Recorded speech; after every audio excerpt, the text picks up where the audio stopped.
Okay, we're live.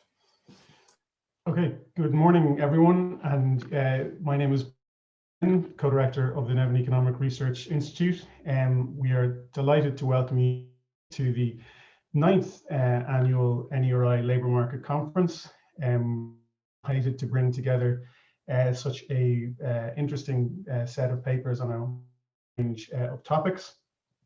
Hopefully you have all received your attendee packs, which have all the links for all the Zoom sessions today. We're going to go into the plenary session just now, but after that we will be moving to parallel sessions, but hope all the links so you can chop and change in between the sessions. Pleasure. If you are so inclined to tweet about today's conference, is NERI LMC 2021. Off the tongue.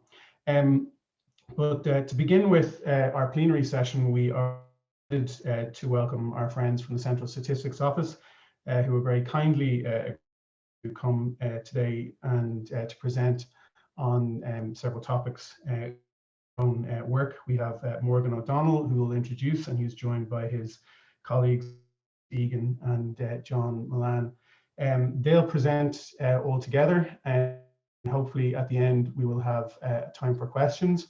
If you do have questions, there is the Q&A function in Zoom, which is where you can pop them into and pop them in as you are as they occur to you presentations. But then I'll gather them all together at the end and put them.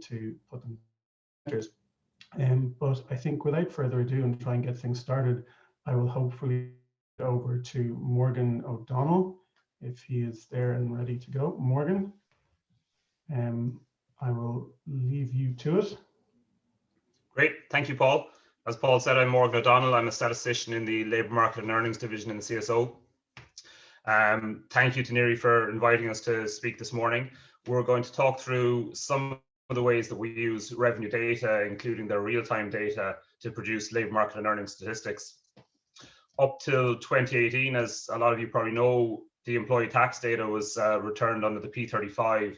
So revenue got data annually, and we used to get that about 9 months after the year end, get the final data set.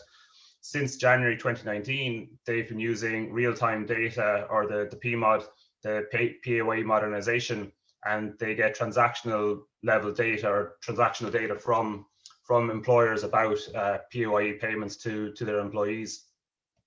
We get this data monthly, and we get it about 4 to 5 weeks after the end of each month. So obviously this creates a huge amount of opportunities for us, and not least during COVID times, in terms of being able to supplement the existing labour market and earnings outputs we had to try to better explain what was happening in the labour market due to COVID. In the presentations this morning, my colleague Louise Egan will talk about how we used the real-time data to enhance the earnings and labour costs publication that she's involved in. I'll talk about some of the ways we use revenue data to look at structural earnings analysis, and then my colleague John Mullane will look at some of the work he's been doing on the labour market side to look at the possibility of developing an employment series from the real-time data.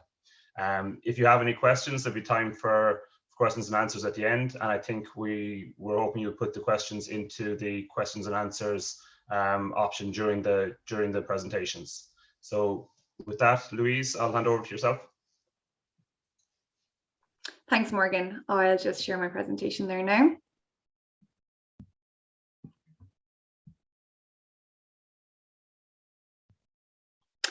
So hi, I'm Louise Egan. I'm a statistician in the Earnings Division in the Central Statistics Office. And as Morgan says, I'm going to talk about how we use the administrative real-time data to enhance the earnings and labour cost release.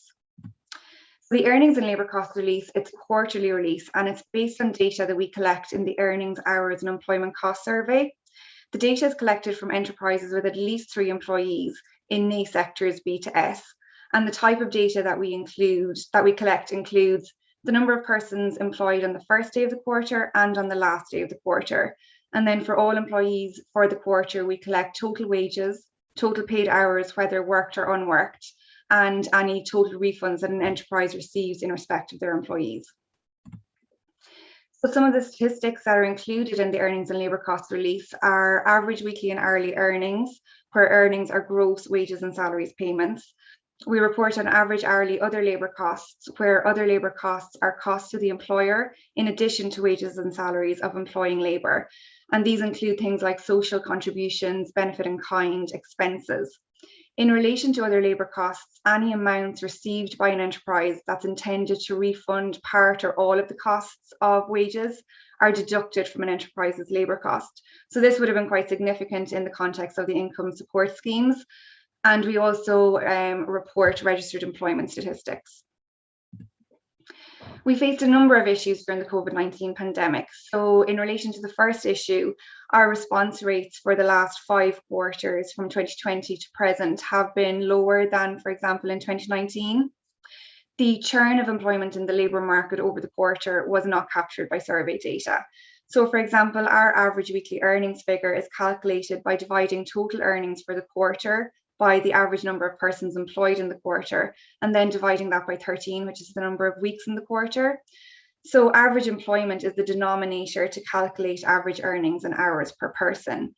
And then average employment is the average of the opening and closing employment. So this was just not captured by the survey in some quarters. So for example, in Q2 2020, at the start of the pandemic, a lot of employees would have appeared on an enterprise's payroll on the first day of the quarter. But then over the next few weeks, they would have moved to avail of pandemic unemployment payments. And then when lockdown was ended at the end of that quarter, again, they would have appeared on an enterprise's payroll on the last day of the quarter. We also had difficulties with enterprises and payroll companies correctly recording government income support payments, and they would have contacted us directly to say that they found it difficult to correctly make these recordings. And then finally, we align the employment statistics that we report with the labour force survey, and employment is measured in a very particular way in the labour force survey using International Labour Office employment status measures. So for example, a person is still considered employed if they have an expectation of returning to work within 3 months. So our strategy was to use administrative data sources to assist us in processing our survey data, to assist us in the coherence of our output, and to provide additional insight to users.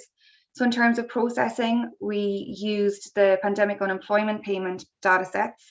These allowed us to create a factor for average employment for the sectors most impacted by persons availing of PUP in quarters where our data just couldn't capture the employment churn. So for example, between Q1 2020 and Q2 2020, the average number of persons availing of PUP in certain sectors increased, and we just weren't seeing the same level of decrease in average employment in those sectors. So this administrative data allowed us to make necessary adjustments. We also availed of the temporary wage subsidy scheme and employment wage subsidy scheme data sets, and these allowed us to correct the reporting errors and omissions in income support payments. Then we availed of the PMOD data sets, so the PAYE Modernisation revenue data sets. Firstly, in terms of carrying out coherence in relation to the changes in average weekly earnings by NERI sector, and secondly, to provide additional insight for users in the terms of what was happening in the labour market. So the additional insight was provided in the form of a Labour Market Insight Bulletin series. These were produced to complement the standard earnings and labour cost release and were published on the same day as the release. The bulletins were first published in Q2 2020, and they continue to be published contemporaneously as of now, and we don't see a change in this in the near future. And these bulletins provided additional insight for users in relation to the results seen in our earnings and labour cost release. So some of the additional insights that we were able to provide were the percentage change in the number of active employments between 2 quarters, and the employments in PMOD were not aligned to the ILO definition. So this allowed us to provide additional insight into the level of labour market churn. We also provided statistics on the percentage change in earnings by sector between 2 quarters, and this was used to complement and support our earnings and labour cost results. And then finally, we analysed earnings for employments active in more than 1 quarter. This was to provide further context as we were aware of the impact of the compositional effect in relation to the change in earnings. Finally, the Insight Series bulletins provided analysis of the impact of our income support schemes, and we gave percentage of employments directly supported by the schemes by NEI sector, and also the subsidy payments as a percentage of total earnings by NEI sector. So the administrative real-time data greatly enhanced the earnings and labour cost release. It allowed us to stick to our standard methodology while remaining relevant. It allowed us to continue Eurostat reporting obligations, and we were able to publish coherent earnings and labour cost estimates during the pandemic, with those estimates supported by administrative data sources. We were then able to provide additional insight for users, and we would have received very positive feedback from our users during this time. So now I'll pass over to Morgan, and Morgan is going to talk about administrative data in relation to structure of earning statistics. Thanks for your time.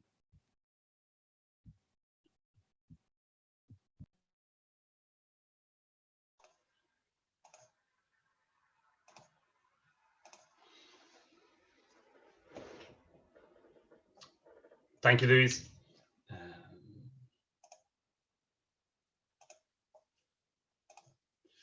So I'm going to look at how we use the revenue data to produce structure of earning statistics. When I talk about structure of earnings, I suppose some of the things we think of is the analysis of earnings by characteristics of employees and of their employers, as well as looking at distribution of earnings, and I'll look at the two elements. To give a bit of background, previously we would have collected data through the National Employment Survey, which is a large-scale employer survey, which was carried out for reference years 2003 and 2006 to 2009, and this would have given us much of the structure of earning statistics we produced at that time. This was discontinued after 2009 for budgetary reasons. Fortunately, access to the admin data, and in particular the employee tax data from revenue, allowed us to develop the EADS, the earnings analysis, excuse me, using administrative data sources. This was first published in 2017 for reference years 2011 to 14, and it was updated in 2019 for reference years 2011 to 2018. I'm currently working on the 2019 and 2020 data and analysis using the real-time data that I mentioned earlier from revenue. And we would hope to be in a position to publish the EADS annually going forward and more timely than it has been. Looking at the key variables and data sources, the revenue employee tax data provides us with the gross annual pay in the weeks worked. From the Department of Social Protection admin data, we get the sex, age, nationality, and the region lived. And from our own business registers, we get economic sector and the firm size. When we were using the P35, the initial source tier analysis data set we had would have had over 3 million observations. We applied a range of exclusions, and we end up with a final data set for our analysis of just over 2 million observations. With the real-time data, the starting point is just over 80 million transactions, but we'll come down to, once we've aggregated that and then applied our exclusions, we still come down to just over 2 million observations. Looking at some of the exclusions applied, we exclude employments that were not active in the reference month of October, which is consistent with what the NES would have done previously. Similarly, we exclude NACE sectors A, T, and U. So it would be NACE sectors B to S are excluded, same as the ELC and same as the previously under the NES. We also exclude self-employed and pension payments from the data set, as well as some low-paid secondary employments and a small number of outliers. In terms of the key statistics produced, we present both mean and median weekly and annual earnings broken down by the various employee and enterprise characteristics that I mentioned a moment ago. As well as the data in our in our publication, as well as the mean and the median, which is the average earnings, and having the employee data allows us to employee level data allows us to produce the median as well as the mean. But we also produce or present distribution of earnings analysis, including earnings at each percentile and the proportion of employments at different levels of earnings, and again broken down by some of the characteristics that I mentioned. Looking at an example of the distribution of earnings here for 2018, we see the positively skewed earnings distribution here broken down between the males and females. So you can see for both, you've got the majority of employments are on the lower end of the distribution, but a higher proportion of the females at the lower end or further down the distribution than for the males. The small number of high earners at the top end of the distribution mean that the mean earnings is dragged higher than the median. So obviously the median being half above and below, but the high earners in the earnings distribution will drag the mean to a higher level. Similarly here, looking at the distribution of earnings by age, not surprisingly, we see that it's the youngest age group, the 15 to 24-year-olds, have the highest proportion of employees at the lower end of the distribution. As well as the publication and the tables we include there in the graphics and the PXStat tables on our website, we also provide data in the form of tabular output for ad hoc queries for users. So it may be that people are looking for more detailed cross-tabulations of the characteristics than what we've presented. We sometimes get requests for specific age groups, the different classifications of region or nationality or firm size than what we've presented in the publication, as well as sometimes get proportion of employments as a question. The data set is so large, it really presents us with a massive amount of potential for further analysis. I mentioned under the ad hoc queries the further cross-tabulation of the main characteristics, but this could be pushed out further as well. The one option here would be to do the entire suite of analysis that we present, but to break it down by either region or for each of the main NACE sectors or economic sectors to produce the full range of analysis. Another option would be for each age group to produce the full range of analysis and see what's going on there. The analysis we present is by employment, so it's an individual with a specific employer, but you could also look at aggregating by employee and see how the analysis changes there. I mentioned we exclude the October, or we restrict it to only those in working in October, at some point in October. Another option would be to bring back in the other workers or look at them as a separate group and look at seasonal work during the year, or look at secondary employments and look at the sectors and look at the types of individuals who have secondary employments and movement. That kind of leads towards job churn type analysis, which is something else that's been looked at. The final one I've mentioned here is cohort analysis. So there's possibility of taking the data from a specific year, say 2011, and tracing those individuals through the following years and seeing how their earnings have changed and how they've moved within the labour market or where they've exited. While there's a huge amount of data and variables in the admin data, there's some very important variables from a structural earnings point of view that aren't on the admin data sets. Most importantly, hours worked, but also full-time and part-time status, occupation, education. These are things that we're always considering potential options for sourcing these and to getting better information about them. Another use for the EADS is that we used it to match to the labour force survey to create the LFS EADS. So it was a matched sample with the variables that were required to do the econometric analysis of public-private sector pay differential. The results are weighted and calibrated to the EADS totals, and the data presented is the data sets are available for 2011 to 2018. As well as using it for the public-private pay analysis, this RMF or this data set is available as a research microdata file for researchers, which I know a number of the presenters today have access to, and I think may even be presenting on. So in summary, the revenue and other admin data sources, they're a very rich source for analysis. There's more analysis and more detailed analysis that we can produce from the data we have, but also there's potential to expand it further if we can match to other sources to add in other variables. And I suppose the final point is just to say that we very much welcome any user input on the analysis that would be useful to users, or where they think we should focus our attention in terms of new or additional analysis.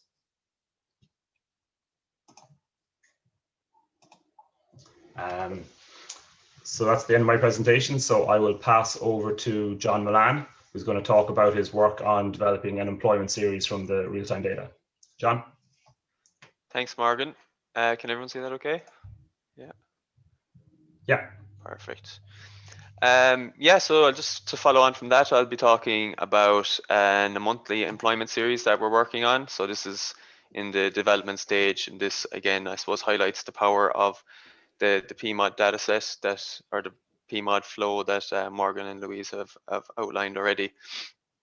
So this is an alternate measure of employment, essentially, using the admin data. So the main measure of employment that we use at the moment in CSO and what a lot of users use is the labour force survey. But the labour force survey obviously is a survey and it's quarterly, and we're trying to see if we can run something parallel to that, which will be in a monthly employment series using admin data. So what are the aims of the project?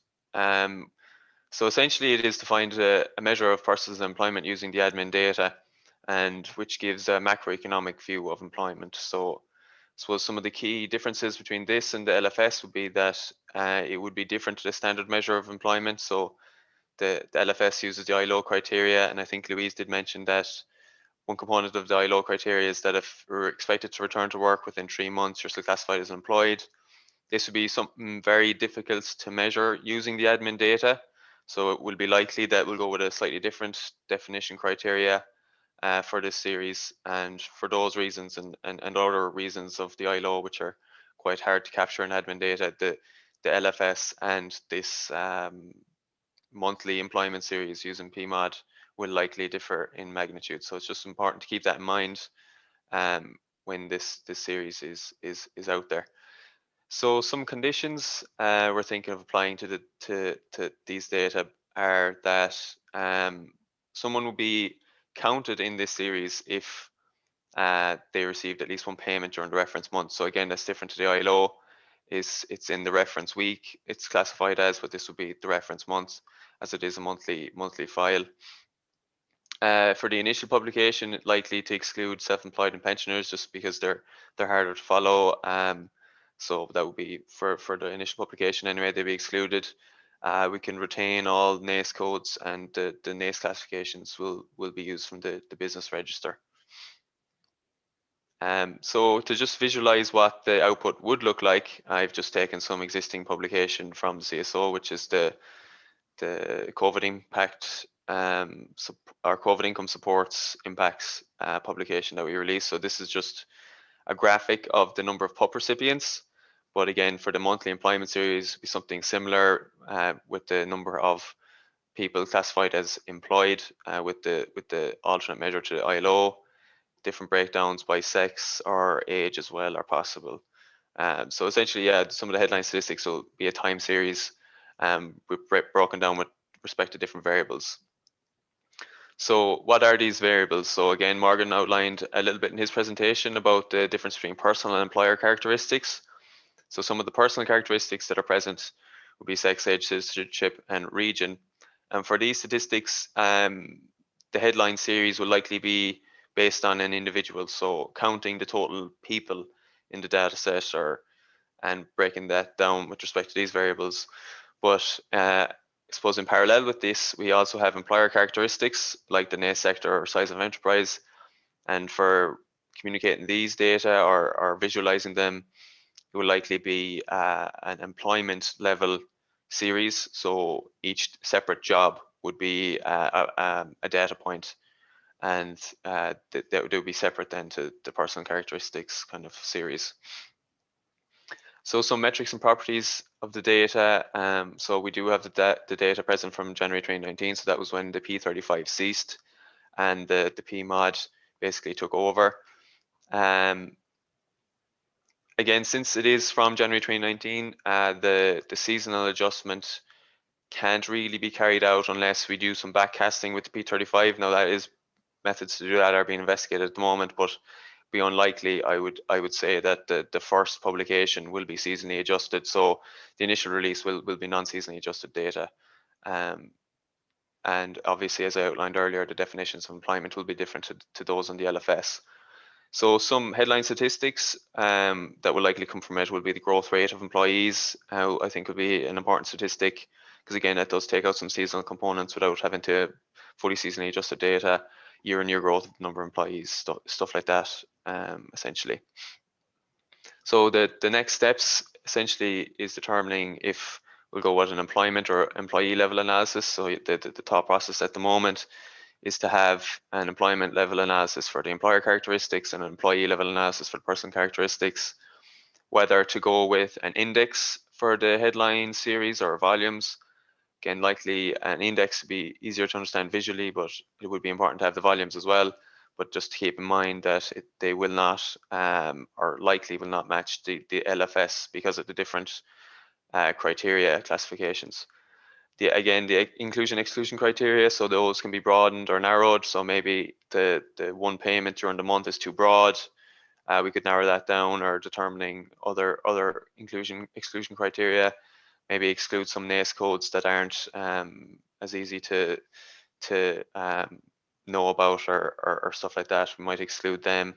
I know agriculture is kind of hard to follow on the PMOD, so it might be an idea to exclude that. And I suppose, again, this deciding the content for the initial publication. So again, it will be likely a frontier publication, a frontier series. So we'll go with an initial publication, get feedback from users, what users like from the initial release and what they don't like, or what analysis they would prefer. And then we'll take that kind of feedback on board and modify the process before we commit to a monthly series, essentially, all the time. So that's kind of the idea behind it at the moment. So for those who are interested in looking at these employment series, there are existing ones out there from other NSIs. So the ONS have an excellent publication, Earnings and Employment from Pay-As-You-Earn Real-Time Information.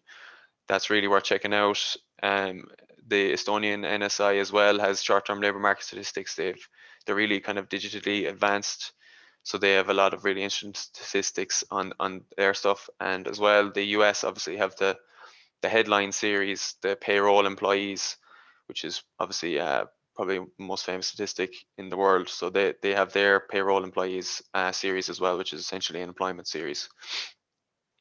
So that's it, really. I suppose just some of the advantages of this over the LFS. So obviously the LFS will still be the primary measure of employment, but this is a higher frequency series by design. Essentially, it's built into the fabric of the admin data that we could have a higher frequency series. So it would be monthly instead of quarterly.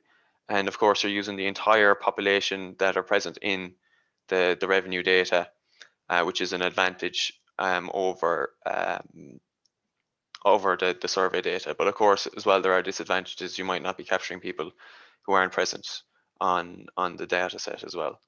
So that's it. Yeah, thanks very much, everyone, for listening.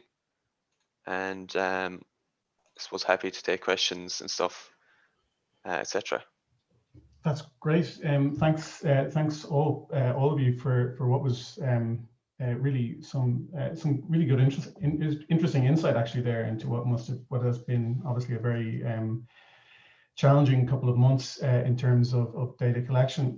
We have one question in there specifically relating to Morgan's presentation there about, because you did mention about working hours with the data, and just a question there regarding how without working hours, issues like the living wage and gender pay gap, particularly with the gender pay transparency legislation, whether that should be sort of pushed further up the agenda, given now its policy, sudden policy relevance.